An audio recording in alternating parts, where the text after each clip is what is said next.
I know we're probably, I feel like this is happening pretty organically. I feel like we've probably go on for a while, but I'm sure we've got stuff to do with, with one, because you're talking Tonin. If anyone's listening overseas, one does not really have a footprint over there. I think they've finally got some television distribution in the US, but I am told that that they are doing better numbers, not revenue, but because they've got effectively Asia Pacific covered through YouTube in emerging markets. Do you think one can challenge the UFC, or do you think they almost one will kind of fill the void of what Pride used to be over here, or kind of, where do you think that goes in Look, 5 to 10 years? I actually think it's even a totally different market to Pride. Well, yeah, one was Japan. This is a lot of emerging economies where they'll, yeah, so this is more that Indonesian, Singapore. Yeah, I think there's they filled a void over there. I think they will gain a niche market in the US and some other Western countries, and obviously places like Australia, but that's mainly because we're so close and we get fighters going over, so they're more likely to draw from our pool than they really are. You have a look at it, the only real US fighters are either big names or people that come out of certain gyms. It's predominantly the Asia market that they're kind of targeting. That's where the majority of their fighter comes from. And that's where most of their viewers come from as well. Again, I don't think they're probably particularly strong in Japan. I think they have the opportunity to kind of reach into China, but I think China is more likely to latch onto the UFC because I think it's a bigger brand. I think they've already set up a performance institute in China, and they've already got the Ultimate Fighter coming out of there as well. So I think not even the Chinese-Japanese market is there. I think it's more that Indo-Asian, Oceania type region where they're going to be strongest, and I think they'll have. I don't think they're going to compete with the UFC in their market. I think they're just going to be another specialist brand. The hardcore guys will go watch one. They'll watch Bellator. They'll watch World Extreme. Ryzen is still on. KSW Right. Poland is still kicking around. Is it you want PFA? Is it PFL, Professional Fighters League? PFL, yeah. PFL.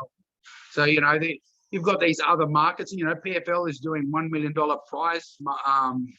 prizes in their tournaments and stuff like that as well. I think it's just going to become another niche MMA brand in the West. I think it'll do well because they do have a good product. They mix in their cage Muay Thai.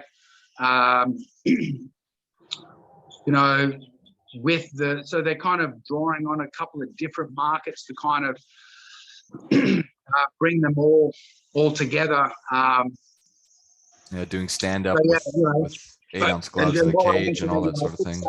John Wayne Parr is the one that kind of started the cage Muay Thai, even though he probably doesn't get the credit in one.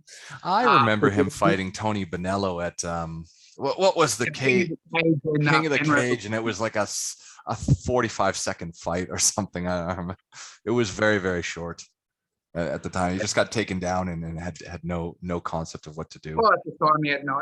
But what's interesting to see is his kids are now doing Muay Thai, obviously, but also Jiu-Jitsu, and are very accomplished grapplers as well. Yeah. So I've read some of these interactions he's had with Renzo talking about this online, and yeah, even though he's a very much still hardcore Muay Thai person, he recognizes the value of grappling and MMA, and otherwise he wouldn't be teaching it to his children. So yeah, but I think one has its own market. I think it's going to be very hard for anyone to overtake the UFC in their market.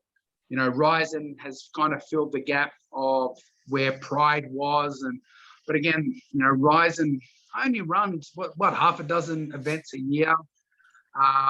Whereas Well, this I had year- even forgotten that Dream capitulated. Like I kind of forgot that Ryzen was a reincarnation of Dream, which was a reincarnation of Pride, and they were Yeah. running these sort of events. well, Like what happened was is the Pride guys were under some sort of contractual agreement where they couldn't actually run another event for several years. So I think that's what I why mean. they set up Dream.